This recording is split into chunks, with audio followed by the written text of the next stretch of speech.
Let me see. All right, and we are live. I'm some dead ledger Silius in a glass hole. I'm here with Baxton and J Step. Yes, sir. Yep. And we're here to just talking stuff about spoopy season, spoopy time, guys.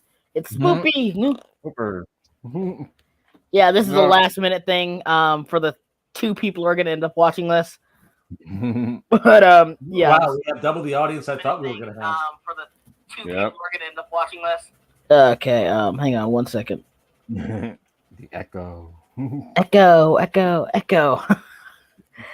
All right. You know, just remind me though. I forgot there was a was that like a black anime convention, something like that? A what? Last year, this year? I don't know. Let me see if I can remember it because like I was watching when I used to live with my roommate. Was it Blurred Con? I don't know. Let me see if I can find it. I hate the word blurred so much. God damn it. Yeah, me too. It's cringe. I'm a blur. Yeah. I never heard anyone actually use. I have a couple of. We do have people. Hello, people who are watching. Hello, people. But anyways, get back to this. At work, one of the places I work, because I actually do work multiple places. They're really trying to get that into the work culture, and I'm just like, okay. I mean, I'm Latino, so I can't really say anything about it. But you Yeah. Shouldn't it be spooky Megatron? It is. We're peddling NFTs. It's gonna be creepy. Oh no, the NFTs. The scariest thing of all, a blurb.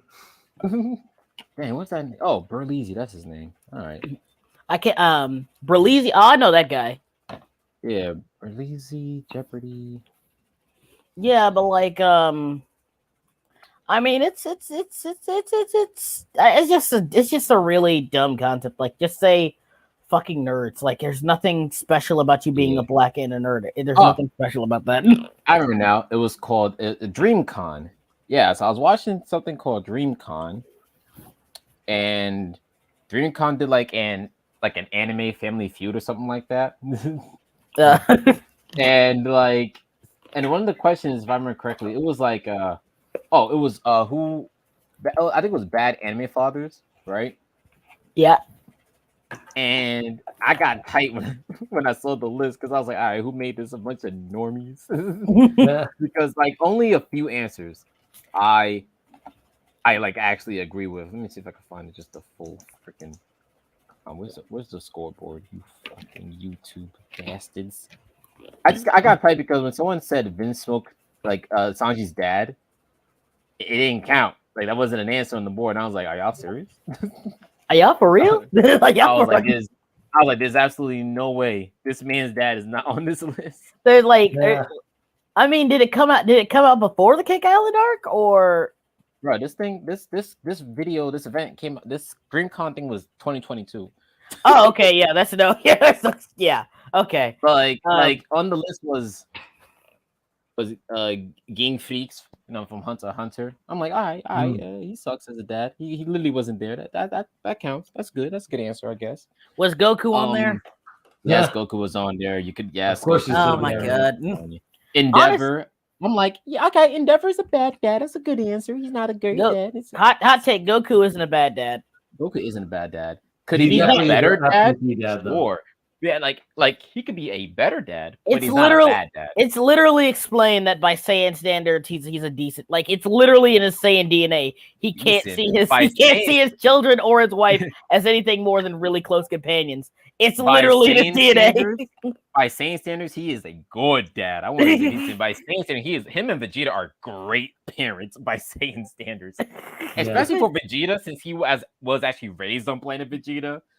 My bro turned a leaf. I did have to say that he still beat Trunks' ass though. The fact that Vegeta actually said that he wouldn't do the one thing that he loves more than anything else, training to defeat Goku, but him waiting for his daughter to be born was more important. I was just like, damn. Yep. Like I'm gonna be real. I kind of don't like Dragon Ball Super. To be real as hell, I don't like Super in general. Do I love the I like Broly it better movie? than GT. I mean, Yes. ever since GT, anything is better. Okay, Literally. okay. Another hot take. Only the first half of GT sucked. Only the first half. For me, here's how I see it, right? For me, I thought GT had way better concept and ideas than Super. But Super does have like, I don't know,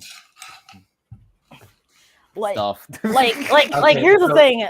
Here's the thing. Like Super has some stuff I like. GT has like hers is like I said. Like the other halfway through GT, they were like, you know what, this isn't working. We're trying to be Dragon Ball. We're trying to be the original Dragon Ball. Yeah, it's not working. Let's go back to Dragon Ball Z, and they killed it. They killed it. I mean, fucking baby, the fucking Omega Shinron, the Omega Shin. What'd you say? I'm sorry, I'll let you finish. No, I'm about to say, like, you got Omega Shinron, you got Super Saiyan 4. Like, holy shit. Nah, man, fuck that. I still do love Super Saiyan 4. After Baby, I actually did like it, but I'm sorry, I hated the Baby saga because, I mean, I liked what they were going for. I liked the whole return to basics, going for the Dragon Balls, searching the galaxy. I thought that was a cool idea in theory, but of course, you know, we saw GT and saw how that worked. But I hated Baby because it was such a dumbass idea. It's like, well, let's just take all the inhabitants of what was it called? The there was the Saiyans and what was the other race again? Man, I can't remember. But you know who I'm talking about, right? I know what you're talking about. Yeah, we know what you're talking about. It's like, I agree. Their souls survive. Like, why is this a thing? And then to add insult. I mean, at the end of the day, it's basically like it's kind of like the Boo thing where he just absorbs them. They're just doing the Boo thing again. To be honest, but okay, it's like, all right, I can get on board with that, even though I hated it. But the whole thing about like using the Dragon Balls to make another Earth. And then going through the trouble to get everybody off that Earth to this new Earth. It's like, why don't you just freaking stay on the other one, you dumbasses? It's so freaking stupid. It's Dragon Ball. It's Dragon Ball. At that point, I think Piccolo was just like, you know what? Fuck this shit. I just want out. I'm going to stay here. And I'm just going to say, I want to be here, the planet that I guardian. It's like, no, you didn't. You just wanted out of the series because it was so bad. Mm-hmm.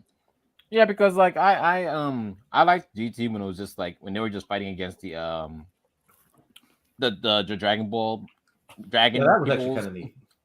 Like I was like, that was cool. Like there's like 7 Dragon Balls, so there's like 7 people personifications of the Dragon Balls and stuff. Yeah, I wish since y'all overused the balls so much, it manifested like these beings, and I was like, you know what? That was cool. But yeah, then Baby came out of nowhere, and I kind of even then I was like, what? Yeah, I was just kind of pissed off about because it's like, oh, are you freaking serious? You're leaving again? You're not even dead this time. You're just leaving with the dragon. What the? Oh yeah, spoiler, 20 years ahead. But like the only thing I liked about Super, honestly, is that it did feel like it was weird, like classic Dragon Ball Z, like the whole tournament arc, and you got like literally everyone's coming back to actually help this time. It's not just Goku saving everyone's ass. It's like, oh, Krillin's coming back, 18's coming back, 17's coming back, Piccolo and Gohan gets a fight again. It's like, yeah, everyone's coming back, everyone's doing like. I mean, that is why I like the the only thing I really liked in Super was the tournament of power. Yeah, that's the only thing I like. The one thing that kind of ruined it is that they said they made, and again they did fix this recently, but they said, oh well, Frieza's now on their side. I'm like, no. You could have gotten so many other people to help you. Why the heck would you pick fucking Frieza? I mean, I'm glad that during the tournament though, Frieza was definitely still trying to cook up his own fucking scheme. Frieza's gonna be Frieza. Like he helped. He didn't reform. He just happened to be and they kept. He was like, "I'm gonna win. I'm gonna make my wish." It's like, and then he got clapped dummy hard as usual. I'm still one thing that annoyed. Like again, and then there was like when I loved how they had like Krillin, because Krillin's a technician fighter. He's not gonna overpower you. He's gonna outwit you. And then they made him go out. He got 2 people out by the time of the tournament. They made him go out like a bitch. And Beerus is like, "Boy, what you doing, you stupid? Like, why are you going on Krillin's boat for no reason, bro?" Like, I mean, I do like the other thing I like with Krillin in that arc was when Goku went to recruit him. And, Goku was like, "Yeah, so I need an extra fighter." And at first, Krillin's like, "Nah, I got a job, man. I got family. I got kids." And then his wife was like, "I'm sorry, I didn't remember marrying a bitch." And he was like, whoa now. Krillin said, whoa now.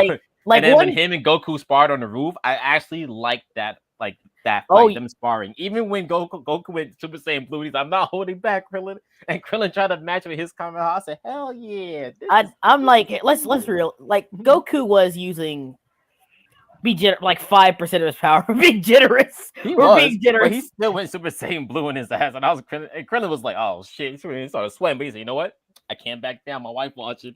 Here I go." and even then, like even when that happened, like he still pushed it back and surprised Goku. He was like, he's like, "Oh shit!" He was like, so like at the end of the day, like he's using like 5 to 10% of his power, and Krillin at full power could push him back. Was like, holy shit, hang on. They remind us that Krillin's still the strongest human. Still the strongest human. Also, Roshi should have died. What he literally said, he was like what he said, Krillin, Goku, my pupils fight well, train well, eat well, live well. Yeah, this is the true Kamehameha. That was an unnecessary cop out. Like I was like, you weren't gonna kill him anyway. We knew you weren't gonna kill him. So. Well, then we would have had a time paradox with the whole thing with Roshi's being alive in GT. Yeah. Well, they already confirmed that GT is a separate continuity. It's literally they're doing a multiverse thing. Oh damn! Now I actually kind of feel a little bit sad, or not sad, annoyed because it's like that totally would have gotten rid of GT forever. Well, I need GT to exist purely because Super Saiyan 4. Super Saiyan 4 is dope. I love over every. I hate the forms in Super so much. Oh yeah, this is why I said earlier. When I said GT had some kick-ass concepts that I think even like if you got the Super Riders now, they will probably do a little bit better with some of those concepts. Mainly like I don't know, Baby or whatever. But like Super Saiyan 4 to me was much better than like my hair turned blue and now it's white and now it's red. I'm not even gonna touch Gohan's and Piccolo's new forms. It just look goofy. Like I just don't like the new forms they're getting in these shows now. Here's the thing. It's just hair changes. They've become parodies of themselves. Super Saiyan Blue, Super Saiyan God, like this is Super shit. Saiyan God Blue, Golden Frieza. We literally made this shit up in school. Like we were literally in the playground making this shit up. These are things 10-year-olds made up growing up. Like a Black Frieza. Come on now. Come on now, Black Frieza. Come on now, guys. Come on. We all know Frieza's racist. Come on. Don't give him that power. Don't give him more power than he needs. He doesn't need to be able to say the N-word. He doesn't need to say that. He can say hard R too. That's the true power. Fuck the Dragon Balls. He can say the hard R. Yeah. Shinron, I want to say the hard R. Oh, I can't do that. Why not? I just can't. I can't do that. I ain't got that kind of power. Like I said, outside of Tournament Power, which I love because of the hype of it, it was cool. And we had some really great animation here and there. The one time they referenced Super Saiyan 3 and what has been like years. I mean, yeah. Also, I didn't like the alternative universe Saiyans. They were just kind of. I hated them. I hated them. Like I know they're different universe and stuff like that, so things are different there. But like, man, the way they describe Super Saiyan and how it's just activated, just that actually irked me. Like, who I forgot who said it. I think it was like Vegeta or someone else said it to him. He's like, "Oh, it's like a tingle in your back. You just gotta force it out," and that's all it took. And I was like, "That's how we're describing Super Saiyan." I'm watching Razor suffer through Scorn. I saw that too. Scorn sucks. I played it. I was like, nah. I keep hearing about that game. Yeah, like Edgy, like Scorn? Yeah, Scorn. Edgy says it's good. I played it. I don't know where I like how to put this. Like Scorn is, in my opinion, like that one movie everyone says, "Oh, it's so good," and like the minute you criticize it for being stupid, you say, "Oh no, you just don't get it." Like you gotta have a high IQ to get. Like, no, I get it. It just sucks. it just sucks. Mm-hmm. I'm not. Yeah. I saw the gameplay. I was like, it doesn't look like it's a game I'll be too into. So I kind of just didn't really even look at it in general. Like I didn't even look up gameplay or anything. I was just like, Like I was looking forward to this game since high school, and I was disappointed vehemently. Oh damn! This game took that long to come out. Oh yeah, it's like 6 years in development. Oh, hot damn! Ooh, damn. So yeah. The thing about that is like. With Scorn, you gotta it's basically you walk through the same looking corridors over and over again, solving puzzles. You get there. like, and this is what irks people. Say, oh, you just expected an FPS. Gee, okay, there's there's guns, a variety of guns, I might add, a variety of enemies, a health gauge. You have to actually kill these enemies to progress the actual game itself. You also have ammo. Literally everything that screams FPS is in this game. Just because there's barely any of it in the game doesn't make it any less of an FPS. You dense fucks. Yeah. That's unfortunate. Yeah, and like people said, oh, the atmosphere. Yeah, that's fine, but like I expected something, I guess, kind of like, I don't know, less than a month away from Callisto Protocol to come. I have no idea what that is, Dayton. I'm sorry. Callisto Protocol. What is that? Let me look that up. I'm curious. But like, yeah, it's like, and then you're doing that in puzzle solving, which is fine. It's not even like the only puzzle that's hard is the very first puzzle, and it's like a block puzzle. You got to get them all in the right places to move around and shit. And I'm just like, okay, and almost everything else is like fucking you got to make sure you press the button and put it in this precise place. It's not even really hard. It's more tedious than anything. Yeah. And just like there's almost no story to it. Like, look at all these lore videos, all this lore. I'm like, what fucking lore? What the fuck? Like, I looked around, I actively explored. I couldn't find jack shit. No logs, no characters, nothing. There's nothing in this game. What the fuck are you talking about? That sucks. Oh, that's what Callisto Protocol is. It's a space. Wait, do you see that on Steam or where'd you see that? I just looked up on YouTube just now. I was curious what it was. It looks like a space zombie game. Well, it looks cool. I'm actually kind of worried that and what was it? Star Ocean's. I'm trying to think of the best word for it. How Star Ocean is doing is the reason why. What do you call it? Square Enix put out that statement recently, because the whole thing about them being held back violence-wise and Star Ocean maybe not doing as well as it could have. To be fair, though. Do any of you know? Do either of you two know what Star Ocean is? I just looked it up. I didn't know what it was, but I have seen people on Twitter talk about this. I just got it today, and it's pretty cool so far. I'm playing on my Steam Deck. It's a weeb game. Okay, that makes sense. Yeah, I'm a total weeb. But anyway, but no, it was pretty fun. But I'm worried that these are the reasons why Square Enix is pulling this shit. Yeah, about the whole thing about going for the global market. You know why people have gone for the freaking Japanese games and stuff like that, or Japanese media? It's because they're not pulling the shit that we're doing here. It's made by it's made by the guy who made Dead Space. Oh snap! Oh, okay. That no one looks like Dead Space then. I was like, it looks like Dead Space, but I don't want to say it. Are we doing that thing where like the Symphony of the Night guy just made a completely? Yes. Yes, we are. You won't give back my rights. I'll just make my own with blackjack and hookers. Oh man, Angry Video Game Nerd just dropped a new video on Doom. That's gonna be fun. Doom, like the new game, or the all of them, movie? All of the Doom games. For a second, I thought you meant like the movie, the Netflix Doom movie.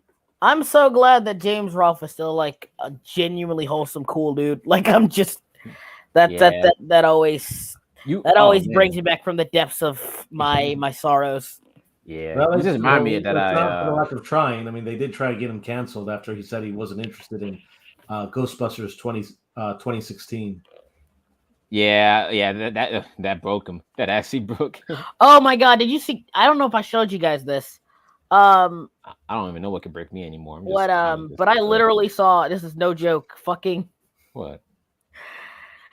Brianna Wu was complaining about like forced political shit in her video game. In her game?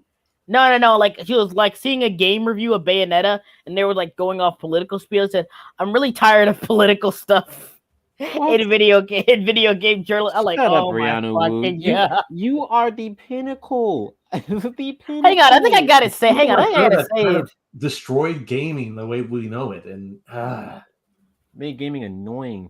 Hang on. So many things are annoying, you know? Literally 90, I swear, 95% of all game dev bullshit that we see now It's literally direct. It's literally a direct result of Gamer. I hate to keep bringing it. It is literally a direct result of that shit. Brianna Wu, the other lady's name, I forgot her name already. Everything is sexist. Everything needs to be pointed out.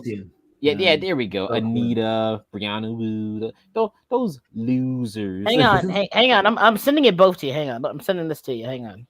All right. Oh, what we're looking at? The post. He's about to send the post. Oh wow! Oh shit! Slenderman's cooking. Should we put it on? What do you call it? Should we put it on the screen so that the people at home can see it? Oh yeah. I forgot we could do that. Yeah. Let me just. Was it? Let me see. Yeah, for the 3 people at home watching. Yeah, I'm just glad that we actually have more people than I expected. She's mad over a landlord video game. That sounds funny, actually. I get to play as a landlord. I'm kicking all my tenants out. I'm raising the rent by 30% every month. Nobody can stop me. There should be an option to fight your tenants. Yeah, like the NPC should get angry after a while. You'll have to actually fight them. There's a lot you can do with a landlord game. Like you could literally play. Like, could you imagine like playing as like the guy from Spider-Man 3? What is rent? Rent is late. Yeah, Peter Parker's an NPC. He has enough. He puts on a Spider-Man costume, and you actually have to fight Spider-Man. He's like, I told you get your rent when you fix this damn door. I will not fix door. You pay rent, I fix door. Yeah, the opposite. It's kind of. I can't really get it to work. Hang on. Damn. Hang on. Now I can share my screen and shit. I just gotta.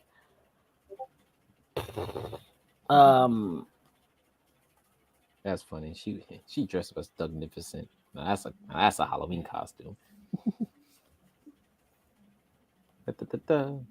Speaking of Halloween, yeah, we can't really see it. I can at least read it, but yeah. Oh yeah, I can see it. Wait, can you see it now better? Yeah. No, tennis must fight in the Thunderdome. Yes, the Thunderdome. The Thunderdome. Whoever wins gets a year free of rent. That's actually like the fucking premise of what's that Bob's Burgers episode where they threw water balloons at each other. That's the premise. That's funny. That's actually funny. And then Bob tries to rally everybody together, and then they go after his family, and they hit Linda. He's like, "You know what? Fuck all y'all." And Bob just goes ham. He gets every single one of them. Yeah. I haven't watched Bob Burgers in a long time, but I did see the movie recently because I was curious. Yeah, the movie was actually pretty funny. I liked it. Yeah, it's just a very long episode of the show. That's all it is. Honestly. Pretty much. That's why I'm not gonna lie. I was surprised they made it a theater release.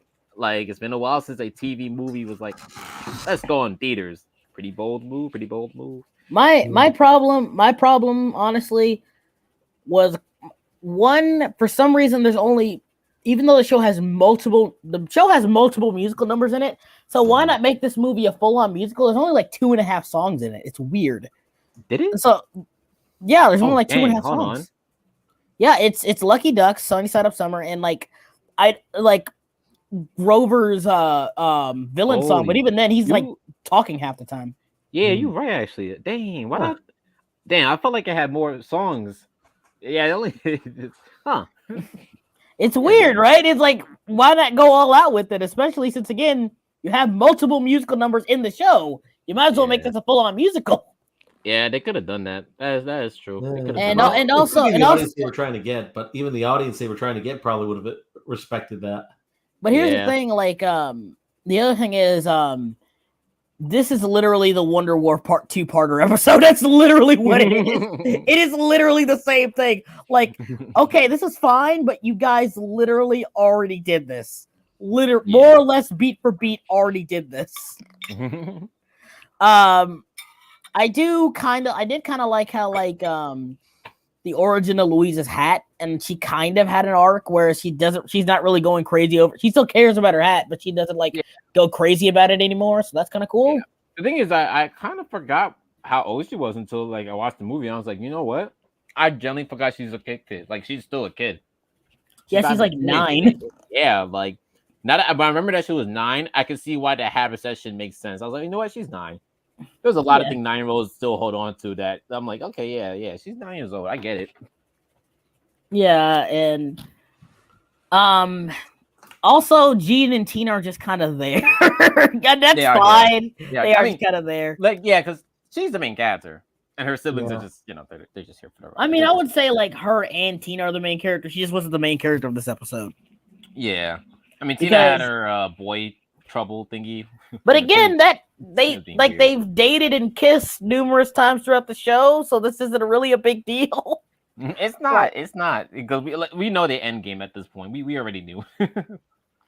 Like I thought of something funny. Like in the future, she gets together with Zeke instead of fucking Jimmy Jr. That'd be fucking hilarious.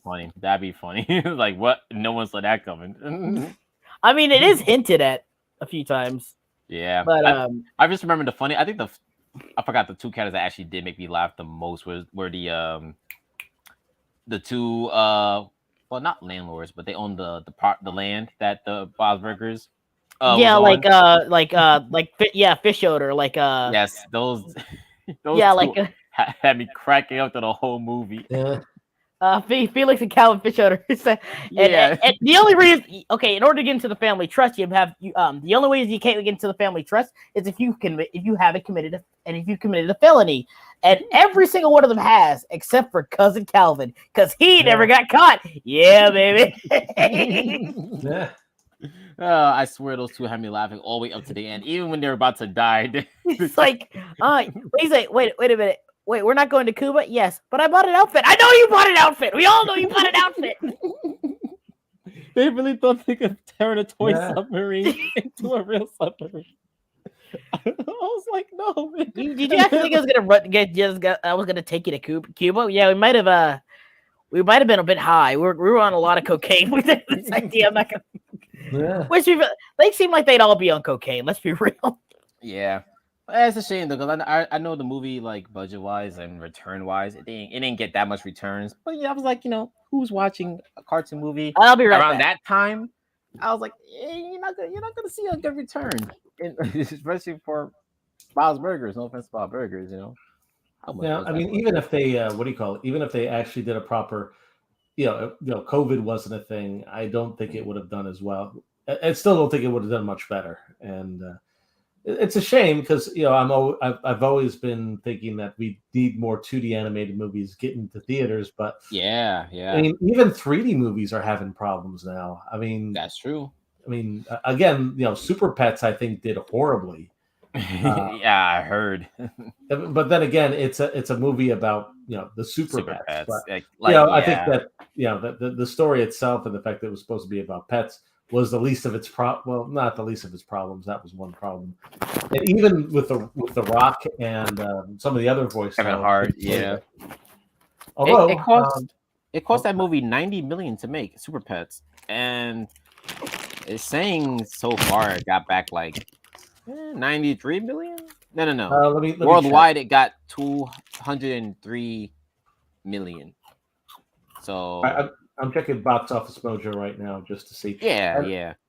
So okay, so Box Office Mojo says, because they're usually pretty good about the budgets and stuff like that. So Super Pets. Is that one word or two? It knew which one to find. Yeah. Okay, so it did. So it didn't do completely horrible. I mean, it got 93 million in the U.S., but internationally it got 110. Million. That's pretty good. So in total, it's 203, which, wow, it actually did just as well as Harley Quinn Birds of Prey. It just did. First of all, that's good. I'm glad it did. I hope it does better than Harley Quinn Birds of Prey.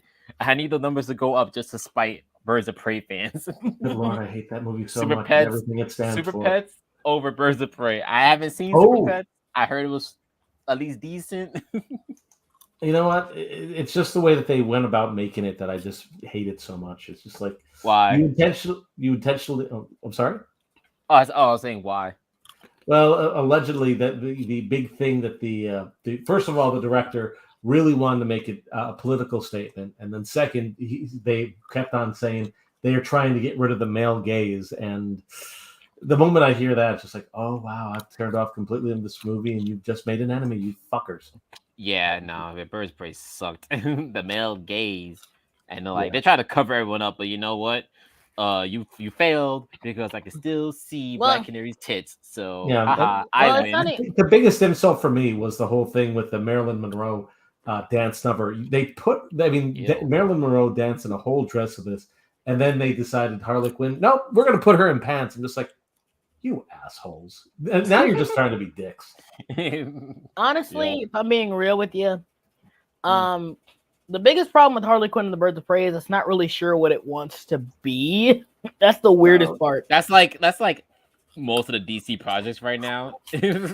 Well, I think it knows. I think they know what they want it to be. That the issue that came up is what they wanted it to be wasn't exactly popular. I mean, heck, they didn't even have a, Well, it's not. Well, it's not.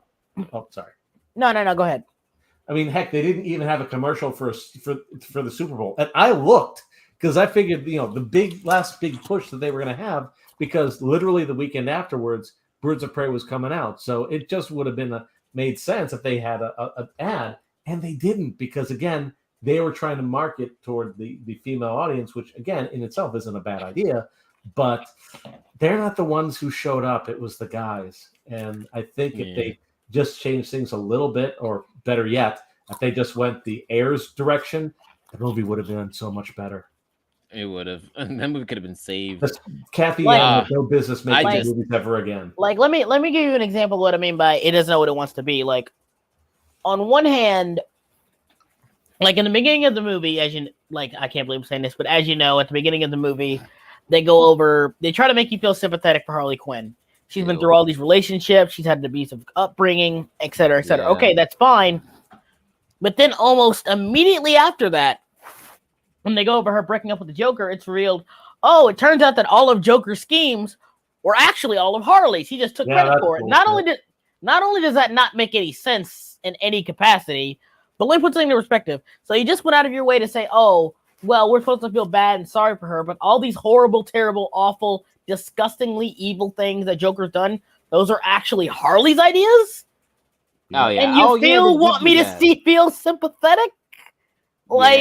Just that's the problem with that's the problem with modern Harley in general. Like, they always want to girl boss her, but then it's like when to girl boss her is to have her take actual accountability, but at the same time you also don't want her to do that because you want her to hang out with the Justice League or some shit. And it's like, which is it, guys? Is she the crazy mastermind we all thought she was, or is she not? Because I remember seeing I think it was a Twitter post I saw where someone was like, he was like, I think he was like a hot take. You can't girl boss and make Harley Quinn look smart when she was always meant to be kind of just like a ditzy henchman. Because Harley Quinn, listen, she ain't no fucking genius if we're being honest here. Bullshit with what do you call it? Heroes in Crisis, where she was equal to Batman. It's like no, she's never been equal to Batman. That has never been. I mean, Heroes in Crisis. She's smart, but she's not that smart. To be fair, in the original series, they did imply that Harley Quinn was a bit smarter than she looked. Sorry. I'm saying, for instance, she did actually capture Batman and damn near killed him at one point just to impress the Joker. Joker got mad because she did it on her own, and he wanted to do it himself. And, he threw it out the window and shit like that. Point is, at the end of the day, it's heavily implied that Harley, to some degree, could be a competent villain in her own right. But saying that she's on par with Batman, that's dumb. I do think that's dumb. She's definitely smarter than ditzy henchwoman, but she's definitely not on par with Batman. Not down. Never in her wildest dreams can she ever be. I mean, how I feel about Harley Quinn. I'm just like, I miss when she was a henchman. I miss when she was just a dumb thought. Well, now I'm actually getting a little concerned because in the quote unquote death of Harley Quinn, they put in a little panel at the end of I think one of the recent comics where they're saying, "Oh, so they liked it better when I was a villain, huh?" Well, that could be arranged. I'm just like, "Oh God, you're gonna make her a villain, but you're gonna do it in current year. This is not." Ew, you're gonna girl boss her. I even said this out loud. I even said this on Twitter. At the end of the day, this doesn't work. You can't do this. You can't do this because A, you went through this much bullshit. basically you're doing this begrudgingly. You are passive aggressive about it. It's the same attitude when they quote unquote made She-Hulk her old self again. But I saw the dialogue she had, and I'm like, that's not She-Hulk. She's still a passive aggressive cunt. She's not back. She's not back yet. She looks the same, but she's still a passive aggressive cunt. And I'm like, no. Yeah. Hold it like this. We can only rely on the comics. You're welcome. Oh shit! Hey Jess. Hello, Jess. Hey. Yes. Oh, hi. My wife delivered me a sugar cookie that looks like Batman's symbol. Ooh, sugar cookies. I haven't had those in a while. I am jealous beyond all comprehension. I'm very sorry. I was trying to keep it down. I guess I didn't keep it down enough. No. You're cool. fine. You're It's fine, cool. dude. Don't worry about it. I'm just that's that wholesome energy to spread around. Oh, well. Anyways, back to the angry JC because drinking too much fun. You know what's funny? When I would, my brother, he's like done with MCU stuff. So when it comes to MCU stuff, I'll just like tell him about them. Like I'll let him know, like, yo, this happened here, this happened here. So I was telling him stuff about She-Hulk, and I think it was like, I don't know what episode it was, but I think it was like one of the early ones, 2 or 3, where she calls Hulk, and Hulk's like, I'm gonna be busy, and he's in a spaceship in space, and my brother was like, oh no, I know what they're doing. I was like, what? He was like, he's probably gonna pick up Scar. And I looked at my brother, I was like, that's too stupid. They'll never do that. That's dumb. Why would you do that? That's dumb. That's too stupid. And I was just like, damn. When the last episode hit, I couldn't believe my eyes. My brother really called it. Like I was like, they actually put Scar in this shit. The She-Hulk show, in my opinion, had one of the absolute worst finales I've seen of anything. One of the worst. Where you actively have your main character say, hey, because people keep saying, but they did that in the John Byrne run. No, whenever John Byrne did it, it was a fucking joke. First of all, it didn't take up the entirety of the book. It was like a simple minor joke where she's like, all right, you guys you gotta chill. I'm not trying to be butt ass naked in my comic, okay? And that was it. Simple, quick to the punch. The one time she does tie up a writer in her closet, and again, it only lasts for a couple of pages. It's quick to the punch. I mean, move on. They didn't purposely make a shitty finale just so they could have her say it's a shitty finale, just so she could rewrite her fanfic. Like, they literally have her rewrite her fan fiction. That's literally what happens. It's so stupid. Like, what's wrong with you guys? It's so ass. It is so ass. I was like, damn. And yeah, I thought this would be it. I was like, all right, you Marvel stands can't keep just hyping this shit up. At some point, you guys have to use your brain cells and realize this shit is retarded. But no, yet again, they just ate this shit up, and I was like, what's wrong with y'all, son? What is wrong with you? The show literally said, yes, we have no idea how to write a conclusion. It was a complete mess. We fucked up. We fucked up. They're literally making fun of you for thinking it's a well executed plot at that point. So which one is? Well, it's funny. Here's something I had a thought about. I think one of the reasons why this show is not as popular as it could be is because it actually dwells upon Jen Walters more than actual She-Hulk. In fact, they actually kind of made a funny little, well, not really a funny joke, but a whole thing about it where one of the guys had no interest in Jennifer Walters whatsoever. Oh, gee, I wonder why. But was completely interested in She-Hulk. And it's just kind of funny to see her face. It's like, you really thought that people were here for Jen Walters? Especially for your Jen Walters? Yeah, and Jennifer is a very just a bad person in that show, to be honest. No, here's the worst part though. There is no distinction between Jen Walters and She-Hulk. They're pretty much the same person. They act exactly the same. She's just bigger. Yeah, that's it. And if I find it funny, they say, "Oh well, She-Hulk's a slut." Well, that's not true. But like, you literally do date. You literally slept with Daredevil, like the second time you fucking met him. Not just that, Slim. She slept with every date in the show on the first date. Oh my god! Every guy in the show she slept with on the first date, and I'm just like, damn. We're not trying to be judgy, but except Josh, who was evil anyway. So yeah. He was only having sex with her to get her blood, which the show still never explained. He got I think they wrote themselves into a corner, and that's why they. Yeah, and also I'm gonna need the internet to stop hyping up the Daredevil and She-Hulk sex scene, bro didn't have sex with She-Hulk. I had to distinctly point that out. I was like, everyone's like, she's like, people were like, Matt Murdock had sex with a Hulk. I was like, no, he had sex with Jennifer Walters. That rich doctor man had sex with a Hulk, but Matt had sex with who was good looking, a feminist, well thought out, very well off, had a fantastic job, and was literally everything she was looking for in a man. But he was a bad guy because he had standards. Yeah, he was like, whoa. He was like, who? He woke up. He said, who are you? She's like, oh, I'm Jen. I'm She-Hulk. He was like, oh shit. Yeah. Bro just left. I was like, damn. And the show wants you to feel bad for her. It's almost like he was like the audience. It's again, we didn't come for Jennifer Walters, especially that Jennifer Walters. We came for She-Hulk. I could never forgive her for what she said to Bruce in the first episode. That should actually hurt my feelings. Yeah, that's one of the reasons I didn't. That was rude. Jennifer would never. No, here's the thing that really pissed me off. Like, literally, one of the defining traits of She-Hulk is she loves her cousin so much. She's more or less the only normal family he has fucking left. And even when she gets into an argument with him, like, oh, I see it as a blessing. I'm happy that this happened to me, because he realizes that She-Hulk is who she is on the inside. Yeah. Like whenever Bruce goes back at her, she's immediately like always apologetic. I'm so sorry. I completely understand. This isn't a blessing for you. It's a curse. Yeah. I'm really sorry about that, cousin. And that's why every time they hang out, she's always trying to do something fun with Bruce. Get him to lighten up, enjoy life and stuff. I always like that about She-Hulk. When it comes to her cousin, like she be chilling with him. That's how me and my cousins be. Like, don't even like we. But she's just a bitch. This woman literally says, I can handle my anger better than you. From a guy who's been hunted for the better part of his life, who saw his father beat his mother to death. Yeah, and literally has a monster that can literally kill an entire city. But Slim, they never said the that backstory is in the MCU. Slim, that's I heard.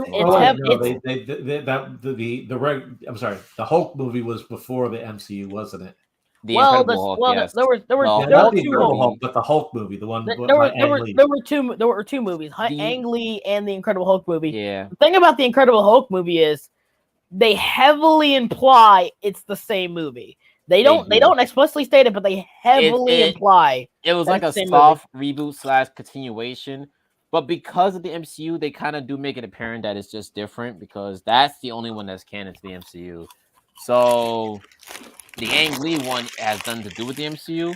I mean, if it did, Ang Lee Hulk wouldn't be such a bitch. He would actually fought Thanos after that shit. But nah, man, like Ed Norton Bruce Banner is way better than Mark Ruffalo Bruce Banner.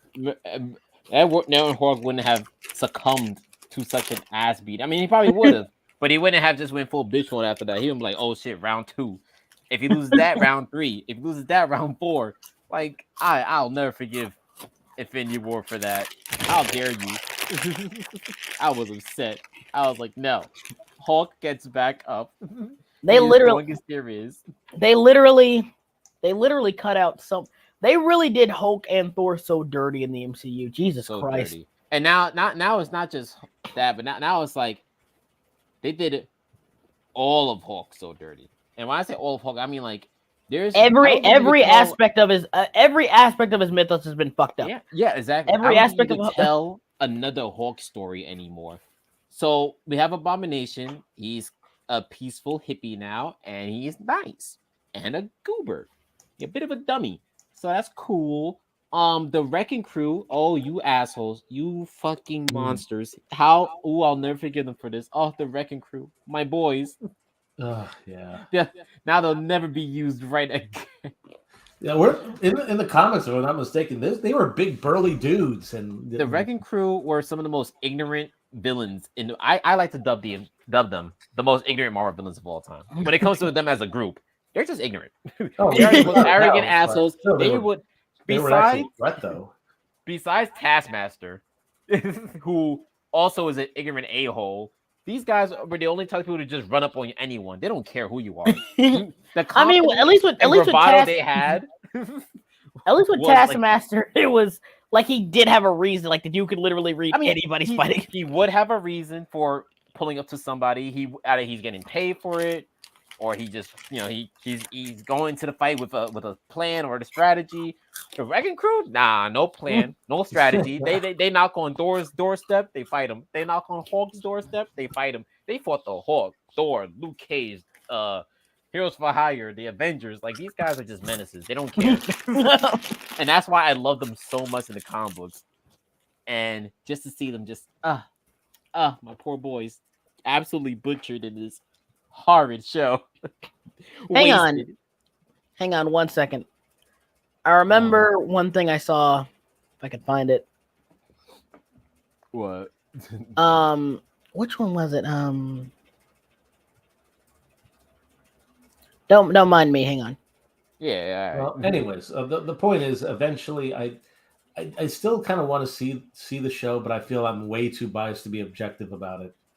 Because man, it's not even your bias. It's just bad. But I couldn't see the rest of it objectively. If I'm being honest with you, Jay, I'm gonna say skip it because I don't want you to get a brain aneurysm from all the stupidity that happens in this show. You know how much I love She-Hulk, don't you? I don't know if you survived past episode 3 because even I was I didn't even watch it. I just watched people review it, and even I was so close to just having a stroke. Just like stupidity. I just like it's like I've officially like stopped giving a shit. If I'm being real with you. Hairline. Yeah, what the fuck is that, bro? What barber did you go to, bro? I can't. They fucked you up, nigga. What happened to your hairline? Bro. I love that meme where it's just Thanos and he's holding his shoulder. He's like, my guy, who fucked you up?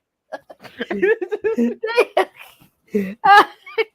was like, yo, what did they do to my guy? Dude, what did they do to this man? No. I want to introduce you guys to someone. This is my son, Scar. I couldn't believe my eyes. I was like, yo, nah, who did my boy like this?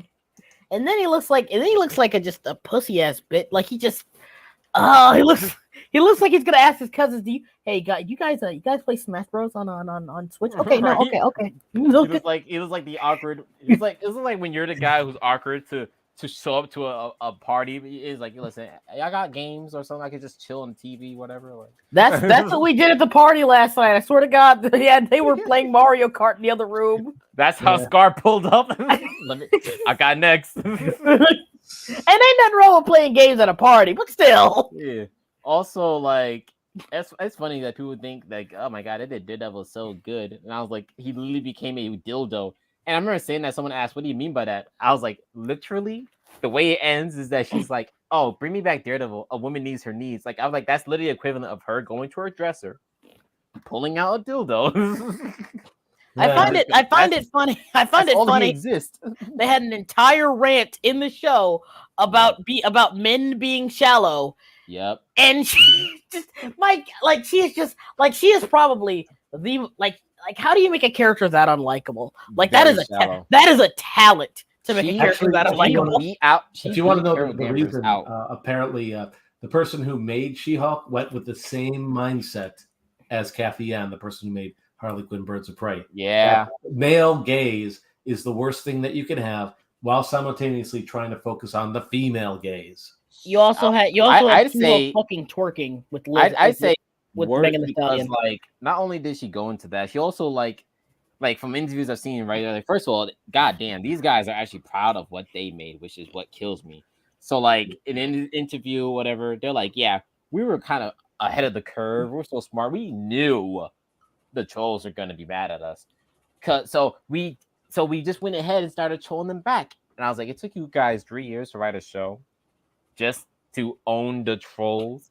You wouldn't have trolls if you just write a good show. But then I read more into it, and it's like they generally thought She-Hulk was some not big name character. It was reading their interviews. It was clear to me they didn't know who She-Hulk was because they're like men aren't ready for female heroes, and now that we're tackling a female Hulk, we already know there's gonna be backlash. And I was like, do you know who She-Hulk is amongst comic book fans? Like not even the comic book fans, but literally like the Marvel universe as a whole. Like you will rarely find, like, no joke, this is an exaggeration or anything, you will rarely find a character that's loved and respected and well connected as Jennifer Walters She-Hulk. Exactly.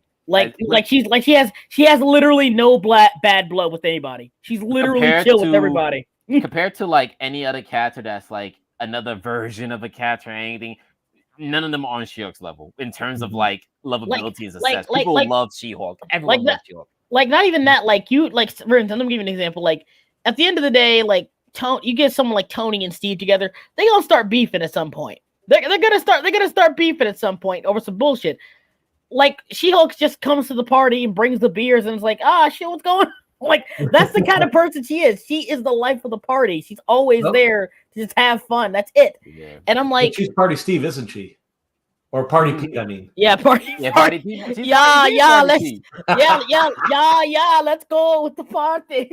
Freaking, it's funny too because like I remember I think I don't know if I was talking to someone about this, but I was like, people were saying like She-Hulk has sex in the comics just like she does in the show, so it's no different. And I was like, the difference in the comics is She-Hulk isn't an easy lay, because in the show every man kind of just paid her one compliment and it was Sex City right there for them. That's how easy it is. Like anyone could have sex with She-Hulk. He's that easy. Unless you're not ugly, then you're good to go. like in the comics. Don't get me wrong, she slept around a lot in the comics. She's been around a lot. Don't get me wrong, but like the whole thing with it is, like there was I'll talk about this next thing later, but like there was literally a time, like I think it was like in the Ultimate Alternative Universe where she slept with Juggernaut, and when we get back to 616, she's like, "Yo, no, I would never do that. That's fucking disgusting. Don't ever think that I would do that in this universe." Okay. Yeah. But like also another fun thing that I think is like what I'm about to say is like the thing is like Jen is aware of that, but at the end of the day, like how do I put this? Like there was literally a time in the comics, I remember this. I don't think it was Dan Slott. I think it was Peter David's run. It was either Peter David or Dan Slott's run. I think it was Dan Slott's run. I'm not sure. Mm-hmm. But like literally the leader was on trial and like he actually told the prosecutor one thing because he knew he was about to go to jail. He didn't care. He knew he was about to go to jail. So he wanted to do, and Leader is one of the most petty villains in comic book. Like you think Doom is petty. Fucking Leader. God damn, this motherfucker. He basically says, prosecutor, I want you to read this list of every sexual partner Jennifer Walters, aka She-Hulk, has ever had. It takes them hours. And Jen is just embarrassed. And Leader just with a shitty grin on his face. He's like, he had nothing to gain from that. Yep. Except for self-satisfaction. Yeah, just that. He literally, like, again, he whole point of Leader, like, he's literally targeting everybody that Hulk cares about. And and also like I said, when it comes to She-Hulk in the comics, you don't choose She-Hulk. She-Hulk chooses you. That's how that shit works. You know, one does not simply look at this loser woman. I'm going to seduce her with one compliment. Nah, she will grab your little ass and go, "I like you." You're like, "Oh shit, there's nothing I can do to fight against this." She's go full on Floyd Johnson. Look here, I like you. And I won't you. And I'm like, he's playing the hard way. And I'm like, this is exactly the difference between the show and her. Because in the show, what makes it worse in the show too is like she's already on some man-hating bullshit, but then at the same time she's vapid, insecure as hell. I don't know how you made one of the most boastful, proudful characters insecure. Like literally. Got She-Hulk's vibe in the Marvel universe. Nobody's literally the entire point is Hulk's the embodiment of anger. She's the embodiment of confidence. That's the whole gimmick. Yeah. And like her trigger isn't even rage in the comics. Yeah, it's literally just being herself. That's all it is. It's like whenever she's actually like stressed out and anxious, that she turns back to Jen. Yeah. Like that's really one of the reasons why changing back and forth for her is easy because like the trigger isn't rage. It's straight up just this is me. I'm gonna have fun. She-Hulk. and even then, like you know what? They made the female superhero. I guess how she's triggered passive aggressiveness. Yeah. That's how she triggers her powers, being passive aggressive. How proud progressive of them to do that. That's the feminist ally we need. A lot of that stuff. They feel really proud of themselves. They really were like, they thought they were cooking. You were not cooking. I hate all of you. I hope you die. Well, in the end, it's just one of those things that you just ask yourself, was it really worth it? You basically had someone who is almost, if not as strong as the Hulk, and the best you could do for a villain for this person was the Trolls. Really, that was the best you could do. That, and not only that, but the whole thing about owning the Trolls is like, all right, you basically have admitted, there's probably not a chance we're going to get a season 2. This could have been something great. Well, to be fair, She-Hulk, I don't, and I love She-Hulk, but I'm gonna be real. She-Hulk is nowhere near as strong as the Hulk. Like he can fold Jin so easy. Like God, I mean, generous. I have to admit, I was being a little. Don't forget that one time he did humble her in the comics. Yeah, like after World War Hulk, where he says basically that, look, Jin, I love you. I really do, but you go get out of my way. I ain't afraid. I'm on her side. She was like, "Yo, cuz, you gotta chill. Like, you come back out of and no one's seen you in forever. You come back, start beating everybody's ass. Like, she's like, chill out." and to be fair, like Hulk really is like, Jen, Bruce is down there, and he don't want me to hurt you. Move out the way. Out the way, because you can catch his hands too. And he laid her out on a pile of bricks. I was like, God damn. Although, to be fair, that was literally Hulk at quite possibly his most pissed off. So, to be fair, yes, that he was at his most angry, which is why I always laugh when I hear people going, the MCU can still do World War Hulk. And I was like, the whole point of World War Hulk was that was the angriest he's probably ever been. I don't think there's anything in MCU right now that can make him as angry as he was in the comics, or even in the MCU in general. Like we have point in his life. They haven't even hinted at like World Smasher Hulk. Like they never even hinted at that kind of power. This motherfucker can get so angry he can crush a planet. Yeah, and I mean, think about it. Rightfully, he lost his wife. He lost a nice home that he found on that planet. After he literally fought like a war he had nothing to do with, mind you. Yeah, but he ended up by finding that war, he ended up saving the planet. So like, bro lost a lot. So yeah, his rage was angry because let's not forget the reason it got destroyed too was because it was the same damn rocket those assholes put him in that blew up. So he came back to beat they ass. Also, I still say to this day, Xavier got off too easy. He was like, all right, nigga, you in a wheelchair. I ain't gotta do that. Fuck that wheelchair excuse. I would have tossed him. He got off way too easy. Hulk should have tossed his ass at least. Let someone catch him. like if I was Reed, I'm like, nah, hold on, now hold up. He had just as much of a part in this as we did. Remember, he put them in a gladiator ring and told them to fight each other. I don't put his old ass in here too. He is just as guilty as us. Like that was some bullshit. He broke Strange's hands. He completely folded Tony. He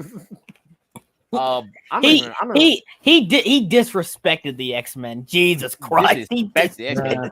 Black Bolt stayed his ass on the moon.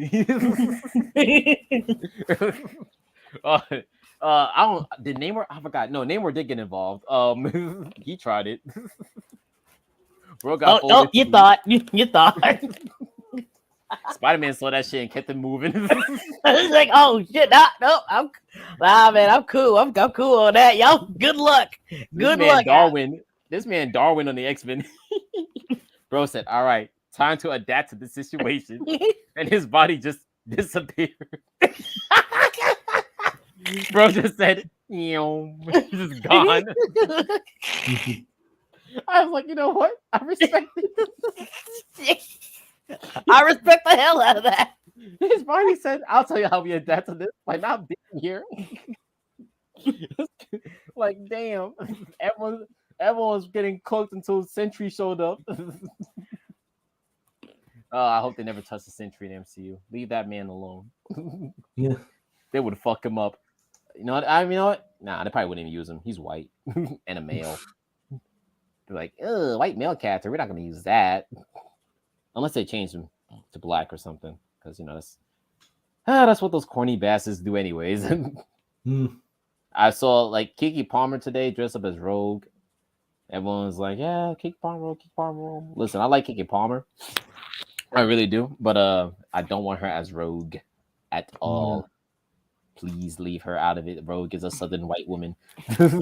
Nah, man, I'm like I said, I'm over the MCU. Honestly, like I don't care. I do not care. I think a lot of people have checked out. I mean, even one of my Everyone's friends who out. claims that he was a diehard MCU fan is even saying that the current MCU just wasn't as good as the previous years. It's not. Phase 4 is a mess. I don't even know. Like, there's no structure. like what's like things are just kind of happening. Villains are being mismatched into different characters. Like, Leader is gonna be the villain for the Captain America movie. Who's gonna be the villain? Leader. That is literally Leader is the Hulk villain. Like Leader has nothing to do with Captain America. Leader's entire motivation is literally making Hulk's life and his loved ones a living hell. That's his whole motivation. That doesn't make any sense. I don't get why they're using Captain America, and I'm more confused. I'm like, okay, they said this new Captain America movie is definitely going to be about, but Sam being the Black Captain America and how that affects him. Yeah, blah blah blah blah blah blah. So what the fuck does Leader fit into this shit? Is he going to be anti-racist? Well, considering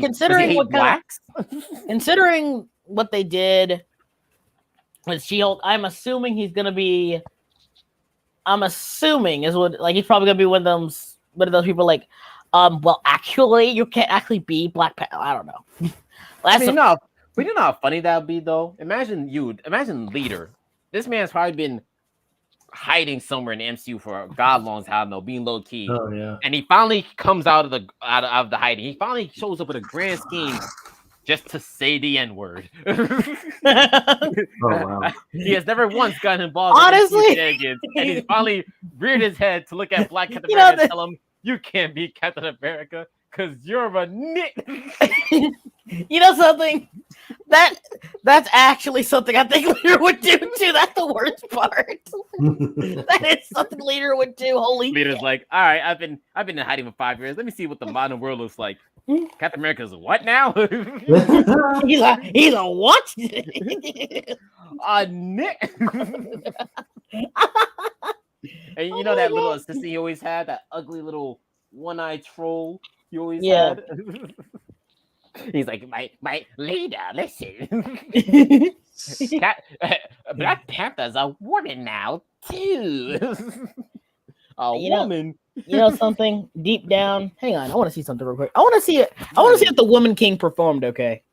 Oh boy, it didn't. Oh, and another thing is Kang is a villain in the Ant-Man movie, and I'm like, what the fuck my boy Scott gonna do against Kang? Y'all set my man up. I would like. Oh my god! King made 87 million. What was his budget? Don't have that information. I'll see if I can get that, but just the whole thing. Let's see. I think maybe I got it after all. No, I don't. I'll see if I can find it. But his budget was 50 million. Domestic was 64. International was 22. So in total, it was 87. It didn't make double his budget. That's good. That's good. And of course, it has almost a perfect score on Rotten Tomatoes. Yeah, of course it does. It's funny that people we're back on the goofy behavior of people gassing up Black Panther again. You know something I find even funny? Hope I don't. I find even funnier. What? I actually looked into more of the history of the Woman King. Yeah. And how they try. Apparently, I didn't see the movie, but apparently they try to set up this tribe is worse than we are, and yada yada yada and all that stuff. Right? Okay. I looked into it. Apparently, in that specific conflict, the Their tribe were the aggressors. Yeah. Their tribe were the aggressors. It was not them. Don't get me wrong, they were trading slaves too, but at the end of the day, yeah, the Dahomey were the ones being aggressive to them and caused the conflict. Oh, wow. Yeah, they were fucking animals. These women were true Amazons. Well, like savages. Oh no, they weren't. They got annihilated. Remember, they got annihilated. Over 400 people, over 400 of them got annihilated. I meant Amazons in the sense of like, how they reproduce. Also, let me think. Couples and stuff and men, and then they killed the men after they took their seed. And I was like, damn. Let me think. Oh yeah. Yeah, like I this is gonna sound petty. Mm-hmm. I kind of want Wakanda Forever to bomb. Like deep in my heart, I want it to bomb. For me, I have a lot of reasons for wanting it to bomb. One, it looks corny. Two, Namor. Three, they should have just recasted Black Panther. I love Chadwick Boseman, but I don't know, man. I don't like. Done that. I mean, like at that point, like that was like his career making. That was his career making role. Let's be real. It was, but like my option is either don't do a Black Panther 2 or just don't. Again, it's technically not. It's like I think it's like the official title is Wakanda Forever, so it's technically not a Black Panther movie. Is that the full title? Oh, I guess it is. Let me see. I don't know. I think it's just in it.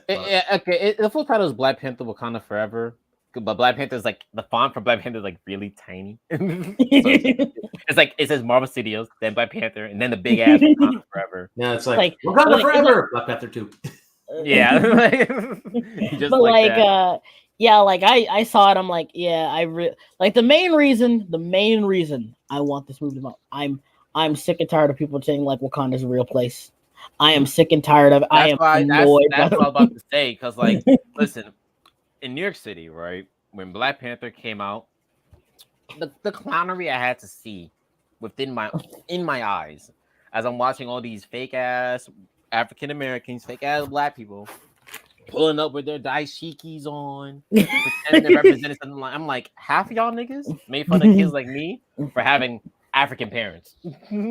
Half of y'all niggas made fun of African kids in school. Wait a minute, your parents are first generation? My mama was born in Africa and came here when she was like 8. Ah, okay. Yeah, I knew you were a little too dark when I saw you. Now you know. He pure blooded. He got some of that pure blood. Yeah. So growing up, I was called booty scratcher.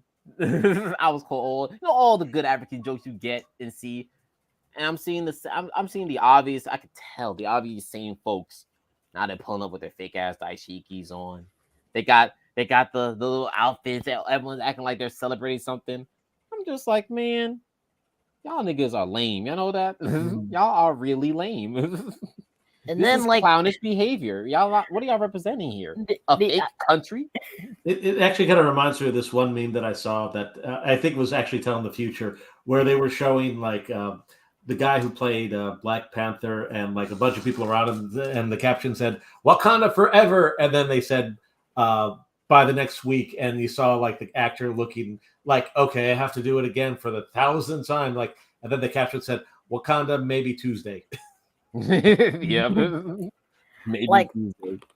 I'm just gonna be real. Like one thing, like I'm just really sick of like it's like I mean Coming to America 2, the fucking ending for Jackson, Mortal Kombat 11.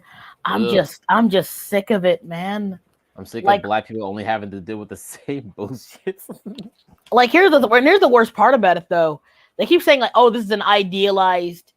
This is what it could have been if we weren't slaves. Okay, then go back there right now and fix it. Fix all the problems in Africa right now. Right.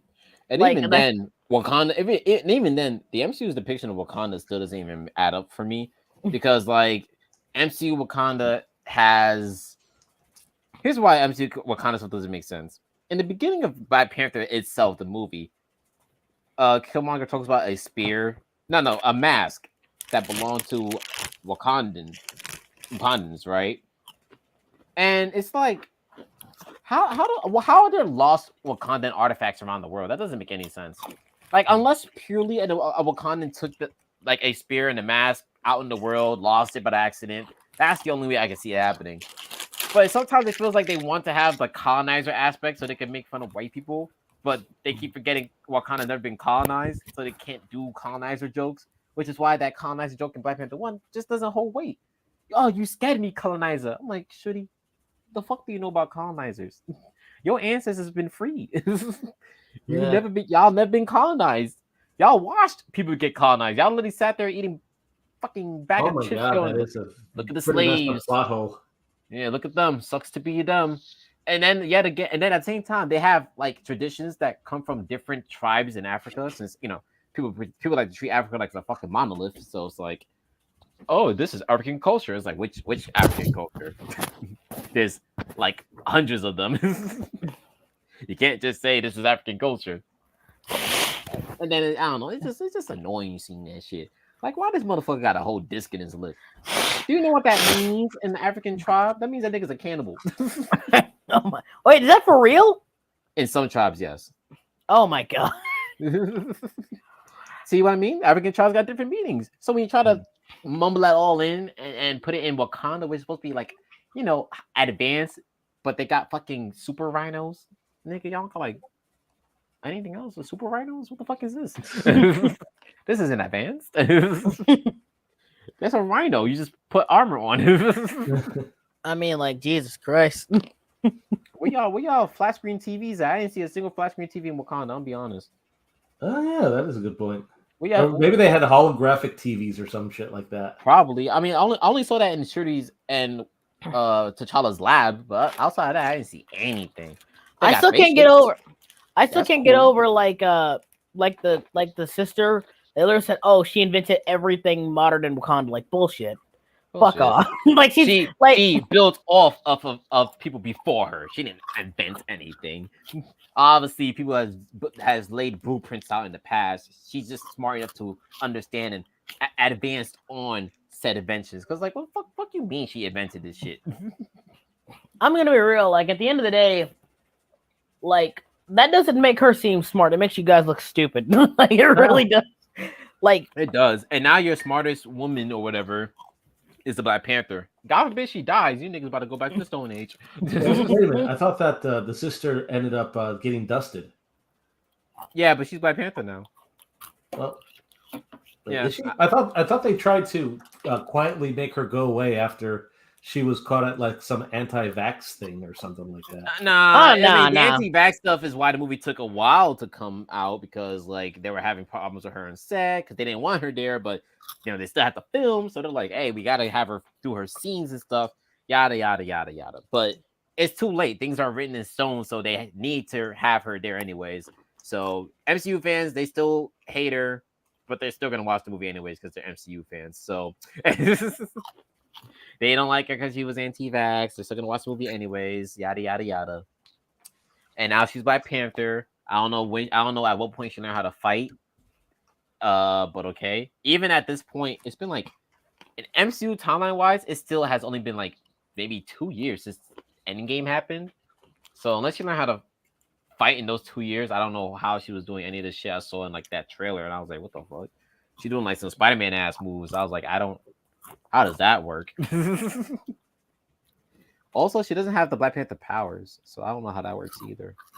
Well, yeah, because he destroyed the fucking tree. Powers via the flower or something like that? Yeah, it came from a flower, and Killmonger destroyed all of them. So unless they do some bullshit where she's like, oh, I'm so smart, I recreated it, which would be very dumb, because that would make part one look like that would remove a big stake that was the first movie. Like, oh no, he destroyed all the plants, but they saved the only plant and they gave it to T'Challa. So I don't know. I don't know. The suit looks ugly. Too much detail is too much. Minimal is best. I swear, if they actually give Ironheart the same backstory, it'll be worth it. Which one? The first one or the second one? The first one. Okay, I thought you were gonna say the shootout one, because I don't even think they could do the shootout one on an MCU movie. That's a little excessive. I ain't gonna lie. Like, I'm at the barbecue. Here we go. Like, oh my goodness. Imagine watching the MCU movie. Some lady's family gets gunned down. It suddenly turns into like a fucking menace to society, some shit. Right? Like, hey, at least for once, MCU is actually being experimental. But yeah, I'm pretty sure they're just gonna.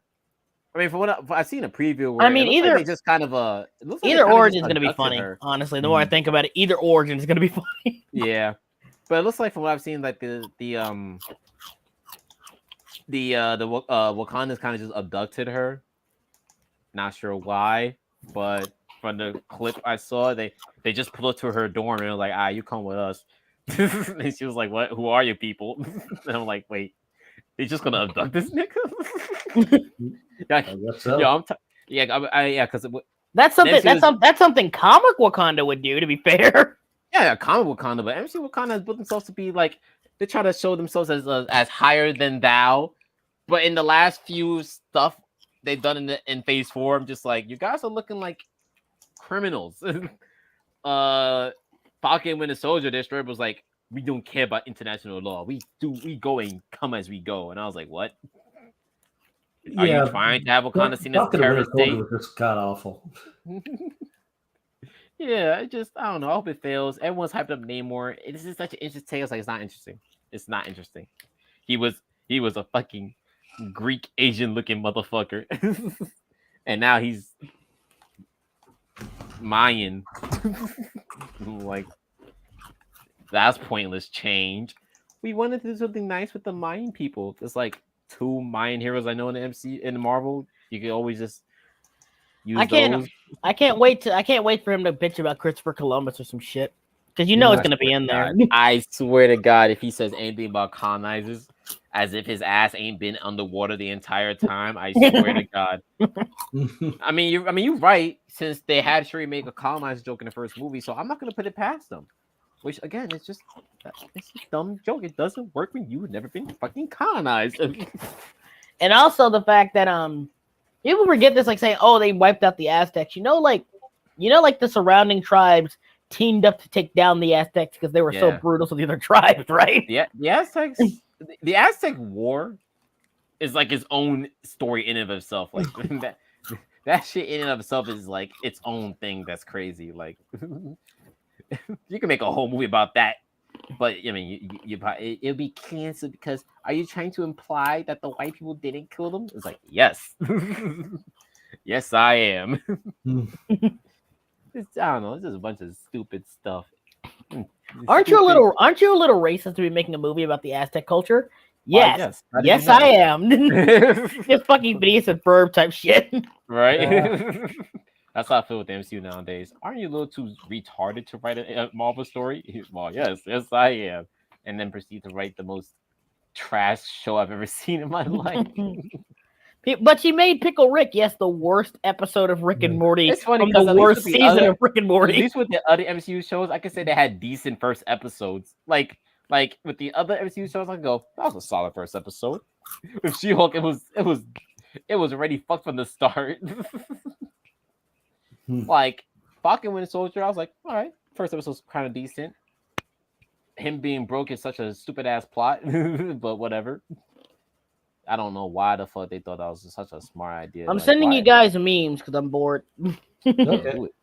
Sam got no money. Kim talks about launching this. Damn, I mean, like, you could. I mean, like, go ahead, Kim. But like, I'm pretty sure the Japanese is gonna be angry at you.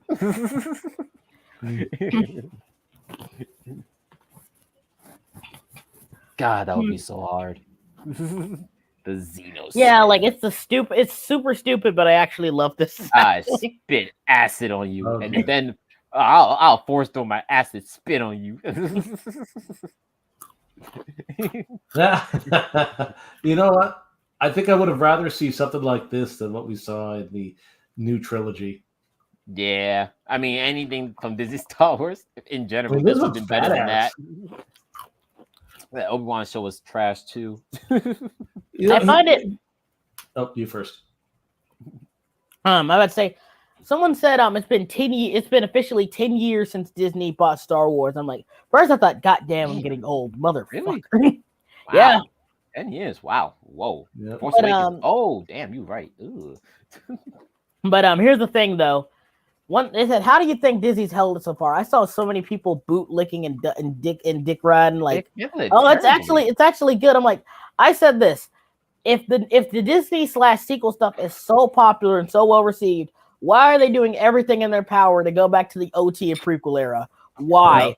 Why are they going like why? There hasn't been a single continuation series for the new trilogy yet.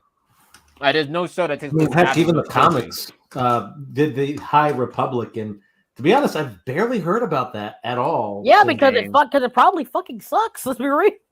Oh, it sucks ass. I've seen a couple of the comics. Heck, the first issue they screwed up with the lightsaber lore because I think well, I'm not going to call her a Mary Sue, but let's just say has a mohawk.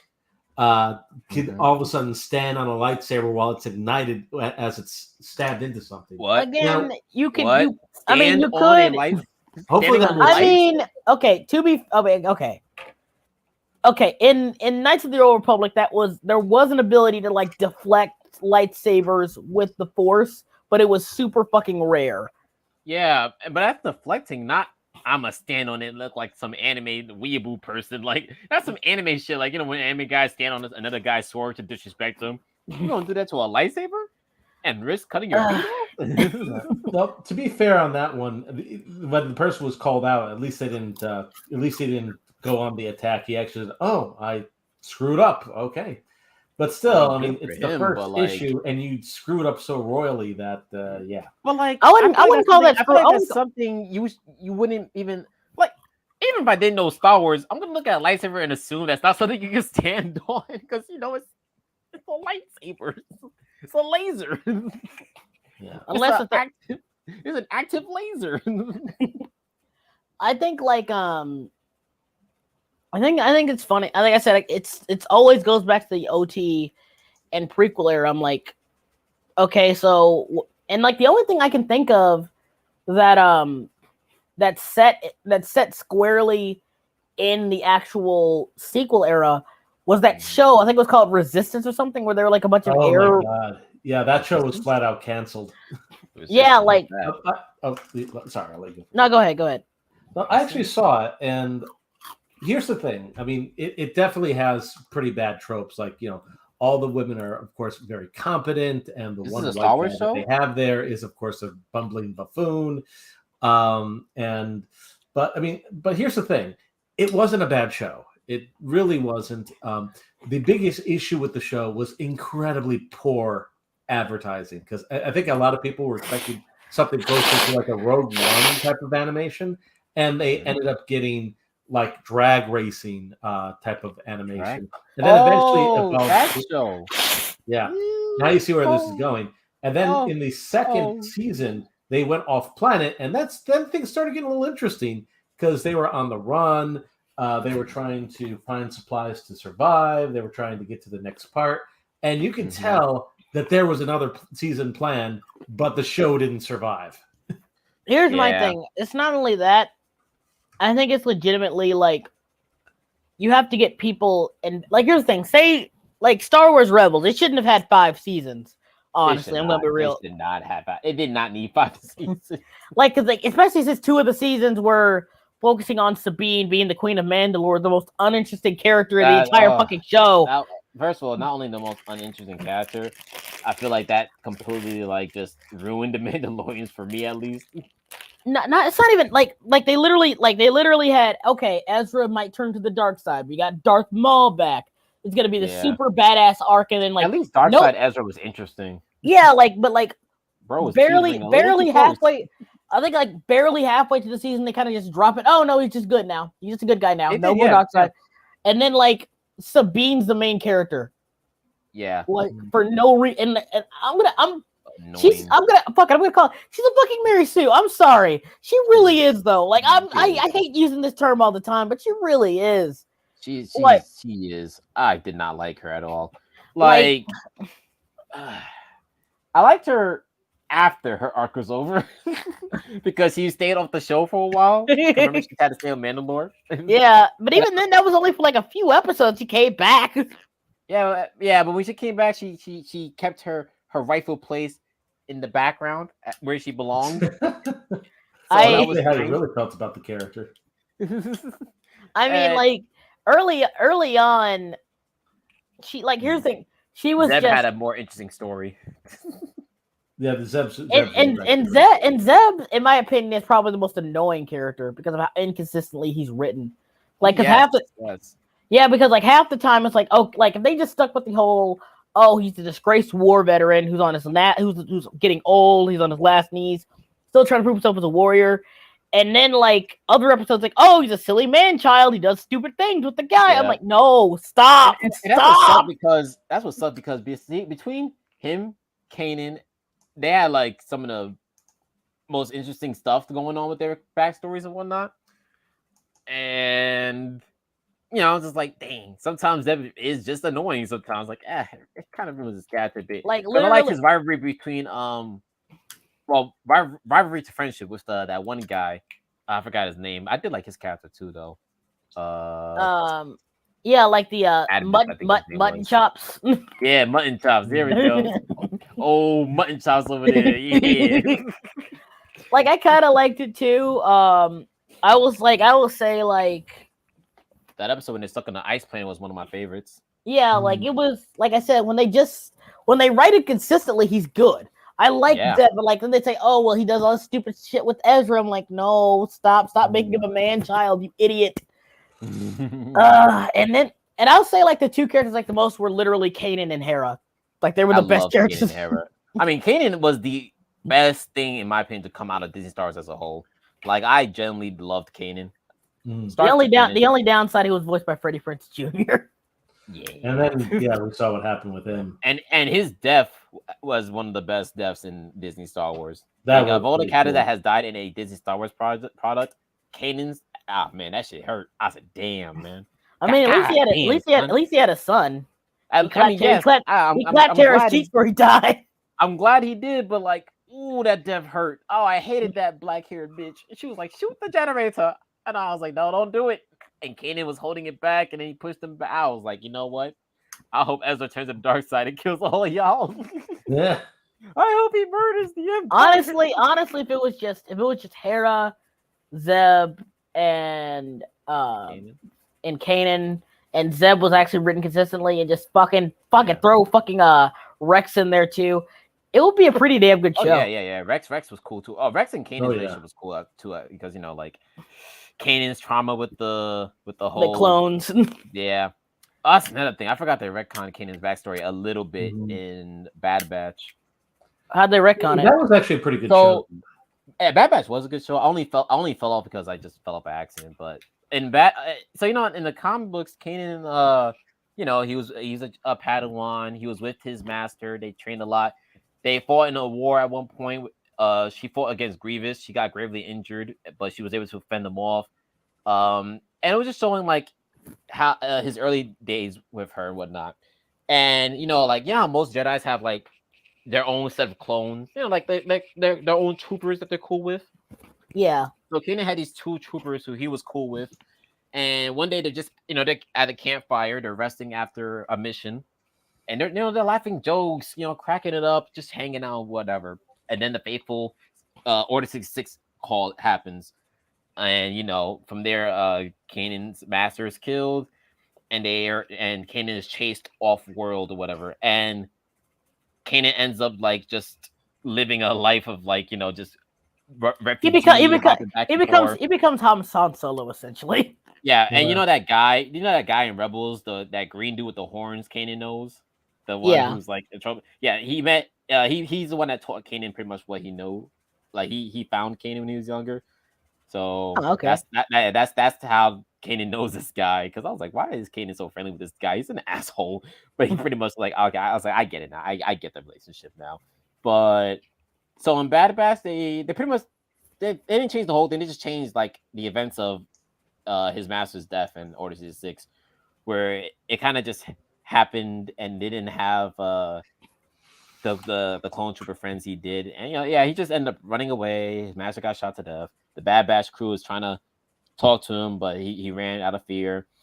One thing I liked in the comic though was like at one point Kanan got caught by the Empire, and the two. Remember I told you he had those two clones who were like his buddies when they were not under the spell, not under the microchip, whatever.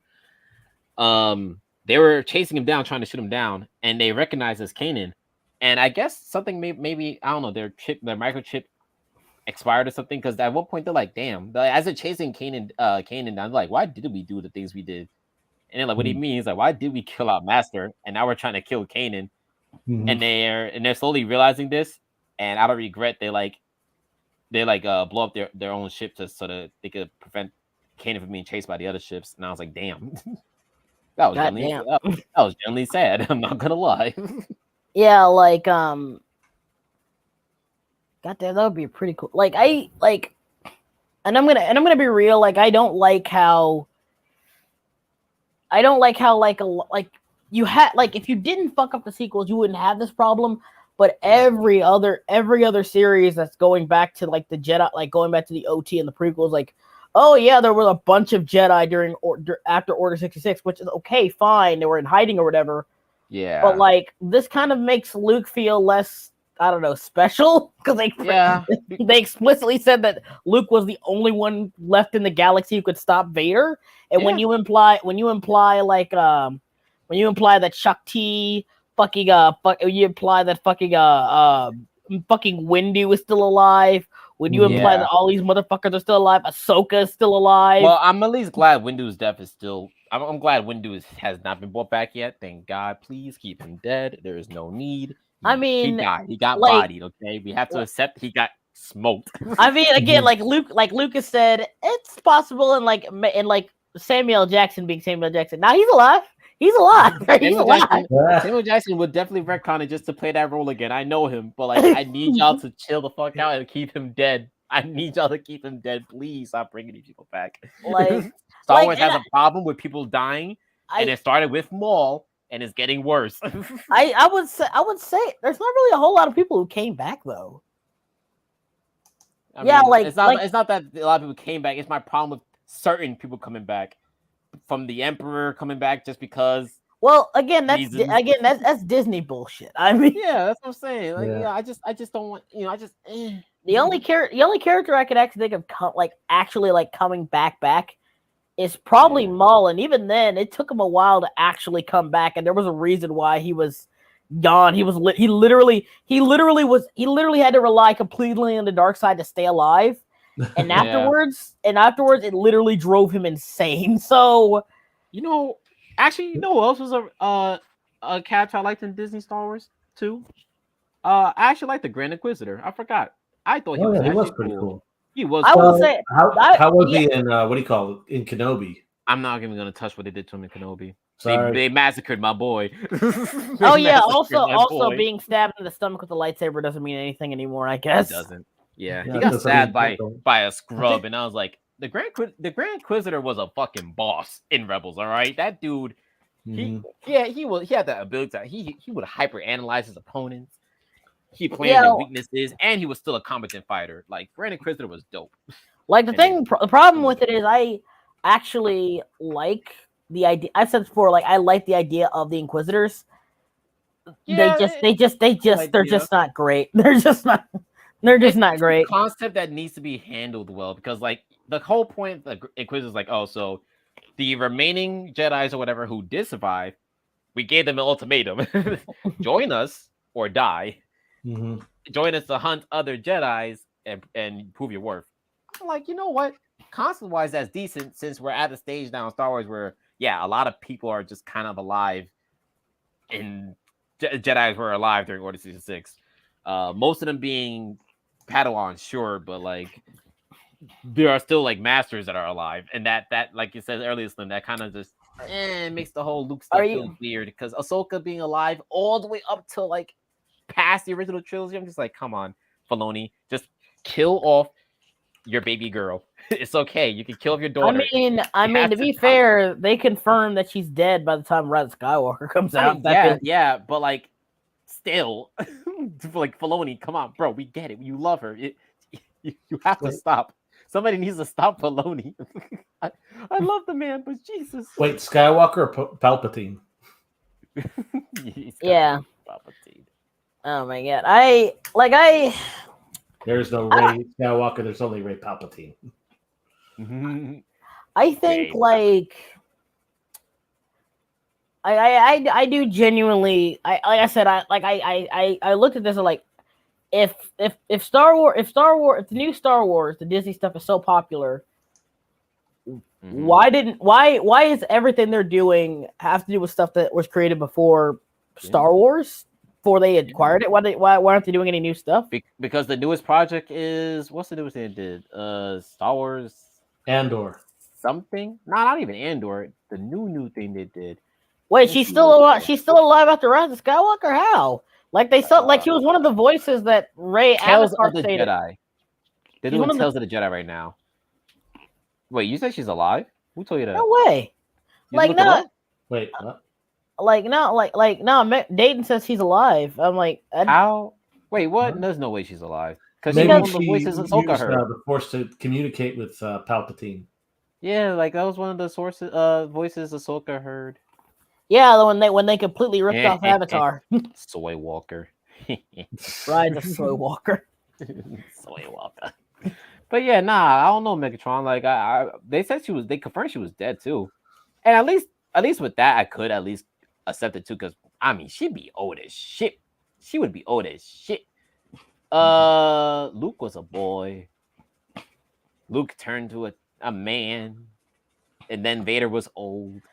So that means Ahsoka will be old, and then the rise of Skywalker takes place many years afterwards. So she'd be like, oof. Well, not that many years, because it would be like I think wasn't because the sequel trilogy like at least a decade or two after. I think. Wait, let me think. Because I think Kylo's in his 30s. Whoa, Kylo's is he? I heard that. Let me see real quick. Yeah, oh no, the Kylo Ren. How old was he in Force Awakens? I heard somewhere he was 30. Hang on. I'm seeing 29. So yeah, you're right. I'm seeing. Damn. Yeah. Okay. Yeah. He's 29. Oh my god. So if he's 29, then yeah, Ahsoka should be dead. Yeah, she should be dead. And I know Jedi's masters or whatever can live a bit longer, but I think she's reasonably dead. Like she ain't doing shit. She old as fuck. You've been around all this time and you ain't done shit. Yep. I mean, at least Yoda had seriously. I'm just I think that's more of a problem than anything than the whole. Like I said, I can't really think of a lot of examples of people just coming back from the dead in Star Wars. This is just my opinion anyway. But I think Star Wars has a problem if you keep going back to the OT and the prequel stuff and keep stating, there were a bunch of Jedi around at this time. It's just kind of stupid. It's just kind of stupid when the whole point of the OT of the end of from fucking Revenge of the Sith to A New Hope, there were virtually no Jedi. There were basically no affluent Jedi. Every other Jedi was in hiding. And that's why I'm at the point where, like, if you introduce Jedis, like, they're going to, most likely just have to die for a lot of this to work. I mean, look, Kanan died, so we have to get him out there, because if Kanan was alive, boy could have... Ezra went through some sort of time-space portal bullshit. Yeah, because we know Ezra's not fucking dead, and the new show with Sabine and Ahsoka is gonna be them trying to find him or something like that. Why? Why do you okay, nothing against Ezra. He's annoying, but at the end of the day, still, why do we need to find Ezra? He's not a pivotal player here. I'm just saying. I mean you gotta remember, right? They're finding Ezra after the OT. So that means that's gonna be the first project that's after the OT. They're finding Ezra after Luke won, Palpatine died. So that's going to be the first time Disney Star Wars is going to do a project that is going to be after the OT, even though it's still banking off the OT, but is using a rebel character as a main character. So I'm curious to see if they pull off, which I know they won't, but Oh You man, know, like you guys see this the new Simpsons episode where they're like parodying Death Note, and they actually got the studio who did the Death Note anime to make it. I didn't see it, but I have been seeing it. Yes, and I was actually surprised to hear that they got the Death Note studio. I was like, hey, that's actually pretty dope. Not gonna lie. Finally, You know, some good Simpsons content. you know something. Honestly, I'm gonna be real.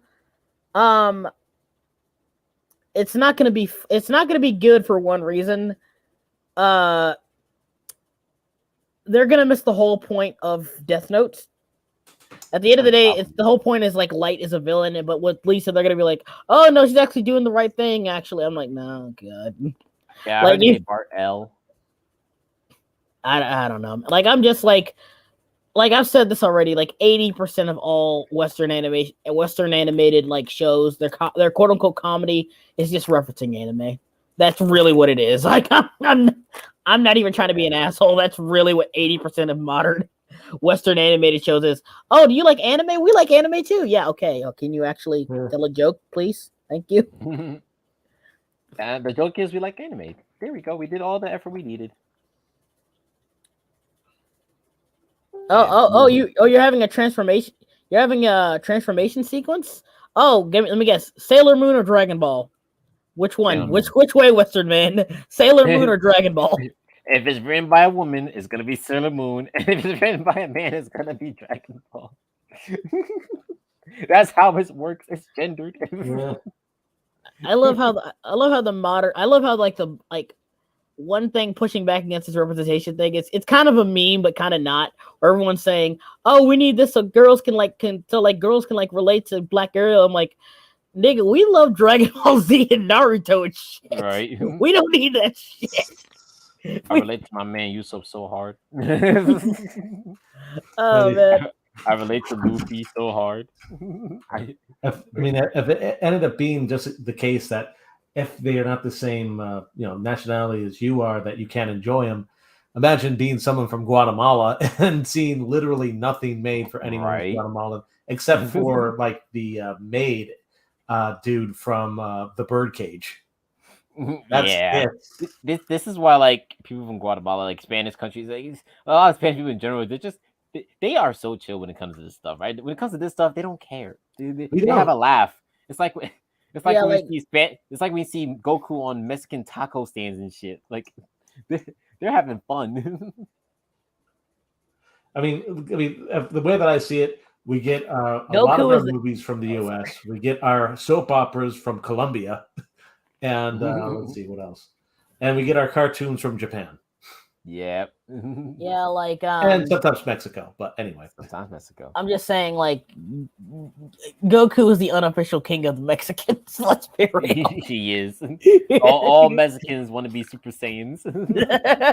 There's a Mexican right now practicing at home his Kamehameha stance. He's like, I gotta get it right. I remember this one episode of, I think it was like Duck Dodgers or something, and it's like Daffy comes out like, Viva la Mexico. It's like, where's my legion of followers?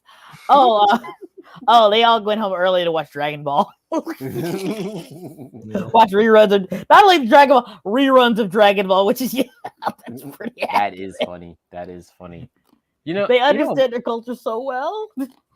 You know a movie I saw recently? I'm surprised. It did pretty good in movie theaters.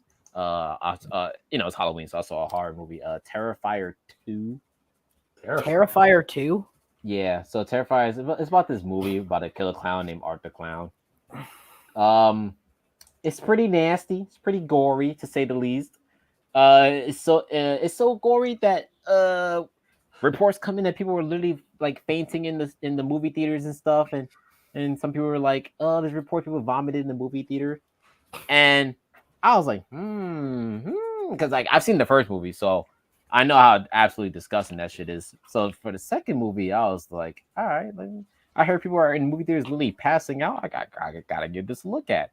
It had a budget of $250,000, so like not big at all. And this week it finally hit 7 million in the box office. Holy shit! Yeah, that's a really, really big ass return. Like, whew. I was like, can you imagine investing like, hey, bro, we need like $20 for some food and gas. We'll give you 1/10 of the profit of this movie. Man, that dumbass movie of Aiku. I want it made 7 mil. I was like, yo, I mean, right? Well, it says worldwide it made 7,700,000. So it's almost close to 8 mil now. And I'm surprised because it's a strictly rated R movie too. So I'm surprised about that. With a mediocre story as well, since I'm gonna be honest, I love the movie, but that story is just But them kills, yeah, you know what? I was like, yeah, I can see people fainting to this. Like my little brother, I told him about it. He was like, nah, I don't believe those kind of stuff. If you faint in a horror movie, you're kind of a pussy. He's like, you went to watch a horror movie. You should be ready to see that shit. So he goes to watch it on his own. I get a text 5 minutes later, and he's like, all right, I'm 5 minutes in. I can see why people were fainting. What was this movie called? Terrifier. I'll send a picture in the Discord. His name is Art the Clown, and he's an asshole. I do like. He's my favorite slasher villain right now. He's mad funny. I ain't gonna lie.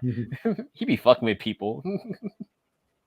Like this dude. I'm gonna post it in the. I'll post it in Pettier Hills. I'll put it in Pettier Hills. Like there's one scene where like this girl, one of the main character's friends, she's like at home alone, whatever. And why is Mulaney in this movie?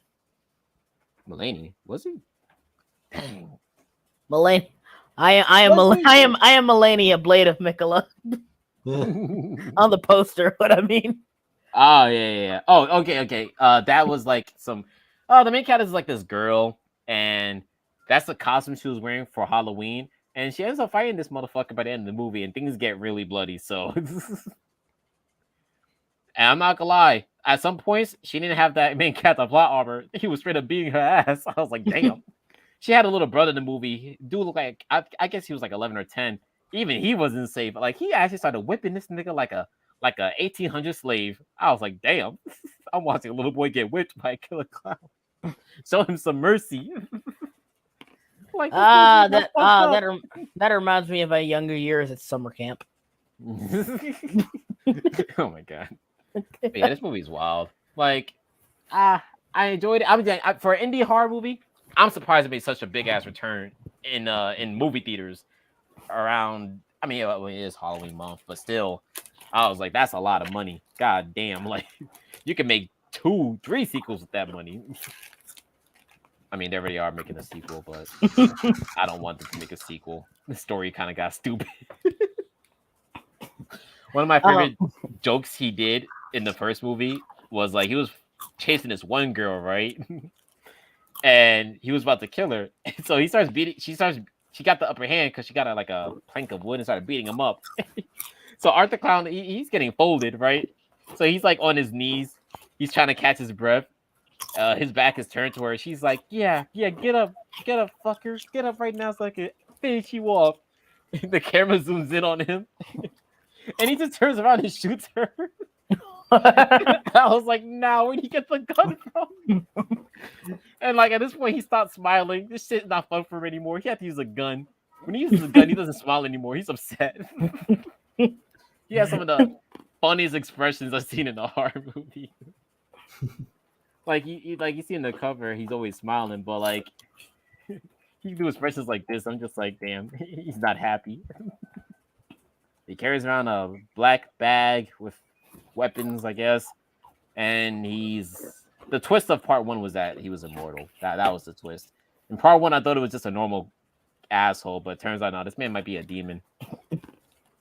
That was the twist of part 1, and part 2 happened, and it's like, I don't know. Like I said, the story is stupid. Her dad was the main character. Her dad was an artist. He had a tumor, I guess. He started going crazy, and apparently he like drew images of Art the Clown and his daughter, and faded. And he pretty much like foresaw that his daughter was gonna defeat this clown. And I was like, what? This is so dumb. But it's a horror movie. A lot of horror movies have really, really stupid stories, so I don't try to give him the benefit of the doubt. All right, I'm gonna end it here. It's been a minute. I just wanted to talk to you guys mostly for being with you. Hey, I'm glad that you did this, man. I missed you guys. Yeah, it was nice catching up. Yeah, like I said, man, that party was a bust. Oh man. And the worst part is I was low key kind of hyping it up, like I'm going to a party and like my family was into it and my friends were into it. Like, oh man. I mean, yeah, I'm gonna have to explain this. Well, hey, ain't your fault the party was a dud, so just tell them like this. And that party was kind of like wiggity wackio. Could have been better. All right, I'll talk to you guys later. Okay. All right, man. I'll catch y'all man. later. See you, Jay. See you, Slim. See you back. See you, Slim. How do I?